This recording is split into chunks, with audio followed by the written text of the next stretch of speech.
1947 का पार्टीशन, सिर्फ जमीन नहीं बटी, लाखों जिंदगियां भी उथल पुथल हो गईं। और इस केओस के बीच एक बहुत बड़ा सवाल खड़ा था, और इसी पहेली को सुलझाने के लिए बनाया गया भारत के संविधान का आर्टिकल 7।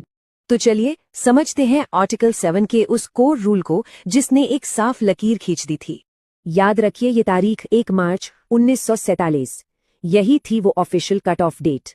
नियम एकदम सीधा था, इस तारीख के बाद पाकिस्तान गए तो भारतीय नागरिकता गए। पर रुकिए, कहानी यहाँ खत्म नहीं हुई। वापसी का एक रास्ता भी रखा गया था। नागरिकता वापस पाने के लिए एक खास परमिट और सारी कानूनी शर्तें पूरी करनी होती थीं। तो सवाल उठता है कि इतने सख्त नियम और फिर उसमें इस छूट की जरूरत ही क्यों पड़ी? पार्टीशन के केओस को संभालना, लाखों लोगों को लीगल क्लैरिटी देना और नेशनल सिक्योरिटी, वजह कई थी। असल में आर्टिकल 7 एक ऐतिहासिक संकट से निपटने का एक जरूरी कानूनी टूल था। इसमें इंसानी जरूरतों और देश की नागरिकता पर कंट्रोल के बीच एक बैलेंस बनाया गया। आर्टिकल 7 एक बड़ा सवाल छोड़ जाता है। केओस के बाद कोई देश अपनेपन को कैसे डिफाइन करता है?